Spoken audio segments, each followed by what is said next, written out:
Assalamualaikum warahmatullahi wabarakatuh.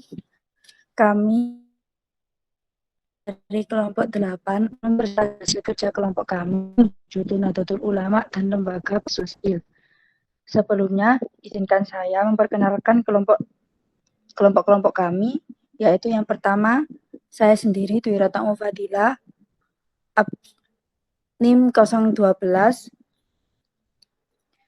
ada Devi Karmila Fitriana, NIM 010, Maulidiyah Mahbubati Nur Isnaini, NIM 020, Naila Safa Fadia, NIM 023, Salafiul Arantiasi Silawafi, NIM 031.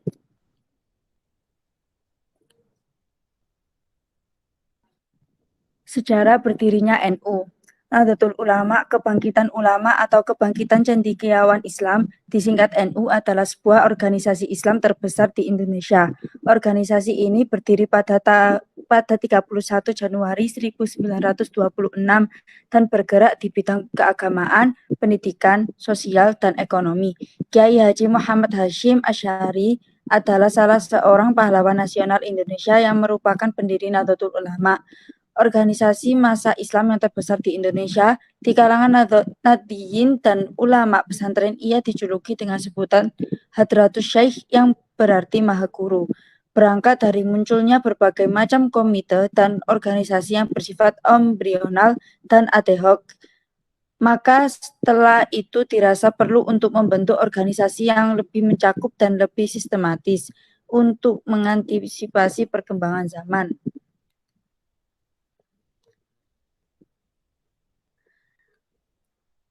Maka setelah berkoordinasi dengan berbagai kiai karena tidak terakomodir kiai dari kalangan tradisional untuk mengikuti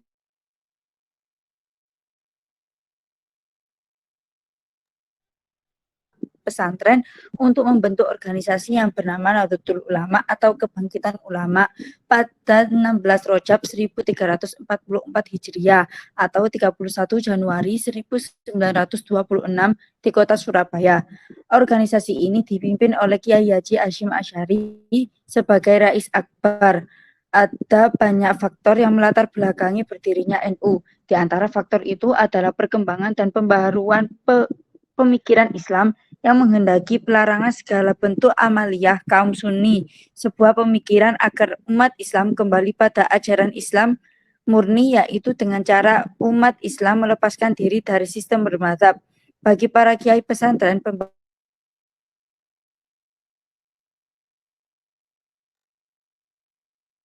dengan meninggalkan tradisi keilmuan para ulama terdahulu yang masih relevan. Untuk itu, Jam'iyah Nahdlatul Ulama cukup mendesak untuk segera didirikan. Next. Pokok pikiran pendiri NU. Aktivitas Kiai Haji Hasyim Asy'ari di bidang sosial adalah mendirikan organisasi Nahdlatul Ulama bersama dengan ulama besar di Jawa lainnya seperti Syekh Abdul Wahab dan Syekh Bisri Sansuri. Mengenai orientasi pemahaman dan pemikiran keislaman, Kiai Hasyim sangat dipengaruhi oleh salah seorang guru utamanya, Syekh Mahfud At-Tarmisi, yang banyak menganut tradisi Syekh Nawawi. Selama belajar di Mekah, sebenarnya ia pun mengenal ide-ide pembaharuan Muhammad Abduh, tetapi ia cenderung tidak menyetujui pemikiran Abduh, terutama dalam hal kebebasan berpikir dan pengabaian mazhab. Menurutnya, kembali langsung ke Al-Quran dan As-Sunnah tanpa melalui hasil-hasil ijtihad para imam mazhab adalah tidak mungkin. Next. Menafsirkan Al-Quran dan hadis secara langsung tanpa mempelajari kitab-kitab para ulama besar dan imam mazhab hanya akan menghasilkan pemahaman yang keliru tentang ajaran Islam. Latar belakang orientasi pemahaman keislaman seperti inilah yang membuat Kiai Hasyim menjadi salah seorang pendiri dan pemimpin utama Nahdlatul Ulama. Tidak kurang dari 21 tahun ia menjadi Rais Am, Ketua Umum Nahdlatul Ulama. Kiai Hasyim Asy'ari menganjurkan kepada para kiai dan guru-guru agama agar memiliki perhatian serius kepada masalah ekonomi untuk kemaslahatan. Kenapa tidak kalian dirikan saja satu badan usaha, yang setiap wilayah ada satu badan usaha yang mandiri, Demikian pernyataan Kiai Hasyim Asy'ari ketika mendeklarasikan berdirinya Nahdlatul At-Tujar.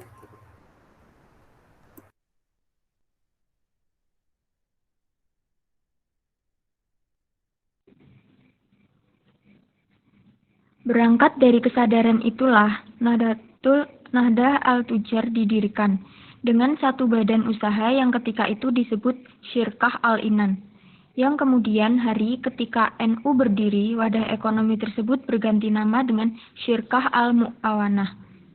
Ketika organisasi sosial keagamaan Masyumi dijadikan partai politik pada 1945, Kiai Hasyim terpilih sebagai ketua umum. Setahun kemudian, 7 September 1947, Kiai Haji Muhammad Hasyim Asy'ari yang bergelar Hadrat Asy-Syaikh wafat. Berdasarkan keputusan Presiden nomor 29 tahun 1964, ia diakui sebagai seorang pahlawan kemerdekaan nasional, suatu bukti bahwa ia bukan saja tokoh utama agama, tetapi juga sebagai tokoh nasional. Pada tahun 1930, dalam muktamar, NU ketiga Kiai Hasyim selaku Rais Akbar menyampaikan pokok-pokok pikiran mengenai organisasi NU. Pokok-pokok pikiran inilah yang kemudian dikenal sebagai Qonum Asasi Jamiah NU atau Undang-Undang Dasar Jamiah NU. Next. Sejarah pendiri Lembaga Bahsul Masail dan pokok pemikirannya. Forum Bahsul Masail memiliki kedudukan penting di NU, sebab selain sebagai ajang pergulatan intelektual para kiai, juga dalam rangka memberi status hukum terhadap persoalan keagamaan, baik aktual atau tidak, yang menjadi polemik di masyarakat. Pada tanggal 21 Oktober 1926, sejak Muktamar NU di Surabaya, forum ini mulai diselenggarakan. Akan tetapi, sebagai sebuah tradisi, Forum Bahsul Masail sudah ada jauh sebelum NU berdiri. Kala itu, sudah berlaku tradisi diskusi di kalangan pesantren yang melibatkan kiai dan santri di mana hasilnya dimuat dalam buletin Lailatul Ijtima' Nahdlatul Ulama. Latar belakang sesungguhnya, Bahsul Masail muncul dikarenakan adanya kebutuhan masyarakat akan hukum Islam yang praktis bagi kehidupan sehari-hari. Hal ini secara tidak langsung mendorong para ulama NU untuk mencari solusinya dengan melakukan bahsul masail.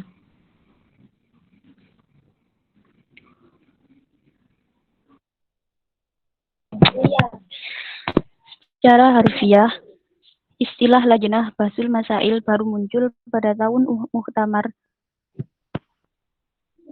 Ulama di Jogja tahun 1989, di mana Komisi 1 Bahsul Masail merekomendasikan kepada PBNU untuk membentuk Lajnah Bahsul Masail Diniyah atau Forum Pengkajian Masalah-Masalah Agama sebagai lembaga permanen yang khusus mengenai persoalan keagamaan. 59 kalimat Bahsul Masail artinya membahas masalah-masalah waqiah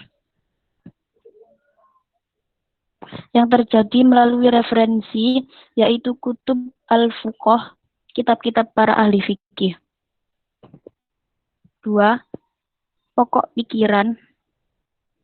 Bagi ulama NU, mengambil hukum secara langsung kepada Al-Quran dan Sunnah sangat sulit dilakukan, sebab mereka menyadari keterbatasan yang dimiliki.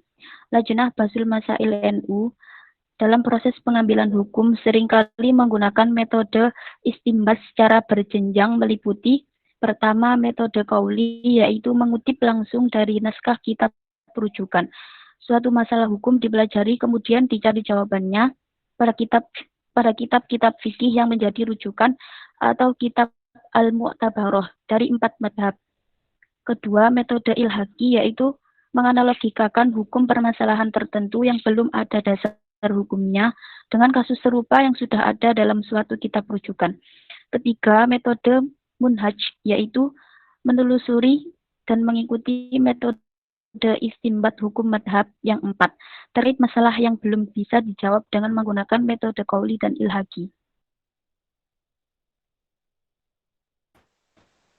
Dalam menjawab permasalahan hukum, Bahsul Masail NU memiliki beberapa prosedur yang disusun secara berurutan, antara lain Yang satu, apabila masalah atau pertanyaan telah ada jawabannya dalam kitab-kitab yang muktabaroh, maka dapat digunakan sebagai putusan.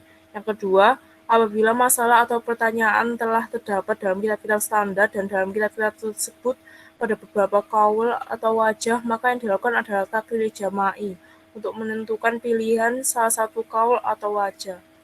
Prosedur pemilihan salah satu pendapat dengan pertama, mendapat pendapat yang lebih maslahat atau yang lebih kuat, atau kedua, sedapat mungkin melakukan pemilihan pendapat dengan mempertimbangkan tingkatan sebagai berikut. Yang satu yaitu pendapat yang disepakati oleh Al-Syaikani atau Imam Nawawi dan Ra'riyi. Yang kedua, pendapat yang dipegang oleh Nawawi saja. Yang ketiga, pendapat yang dipegang oleh Rafi'i saja. Keempat, pendapat yang banyak dipegang oleh mayoritas ulama. Yang kelima, pendapat para ulama yang terpandai. Yang keenam, pendapat para ulama yang paling wara. Next. Yang ketiga, apabila masalah tersebut tidak ada jawaban di dalam kitab standar, langkah yang dipilih adalah ilhaqul masail binaziriha, atau menyamakan masalah dengan realita yang ada, yang dilakukan oleh ulama atau para ahli secara kolektif. Apabila dalam penggunaan metode ilhaqi, maka langkah yang ditempuh ialah istinbat, atau penggalian hukum secara kolektif dengan prosedur bermazhab secara manhaj oleh para ahlinya atau kiai. Istinbat dilakukan melalui kaidah usul fiqh. Istinbat hukum merupakan alternatif terakhir, yaitu ia dapat dilakukan apabila suatu masalah atau pertanyaan tidak terdapat jawabannya dalam kitab-kitab standar, sehingga tidak ada peluang untuk melakukan pilihan pendapat dan tidak mungkin ulama untuk melakukan ilhaq, karena tidak ada mulhaq bih dan wajh al-ilhaq. Next. Contoh pendapat fikih atau hukum Islam. Contoh pendapat Basul Masail NU tentang hukum merokok. Banyak perbedaan argumen bahwa merokok tidak membawa mudarat atau membawa mudarat tetapi relatif kecil. Maka semua akan sepakat dengan hukum mubah atau makruh. Demikian pula seandainya semuanya sepakat bahwa merokok membawa mudarat besar, maka akan sepakat pula dengan hukum haram. Kalau merokok itu membawa mudarat relatif kecil dengan hukum makruh, kemudian di balik mudarat itu terdapat kemaslahatan yang lebih besar, maka hukum makruh itu dapat berubah menjadi mubah. Adapun bentuk kemaslahan itu seperti membangkitkan semangat berpikir dan bekerja sebagaimana biasa dirasakan oleh para perokok.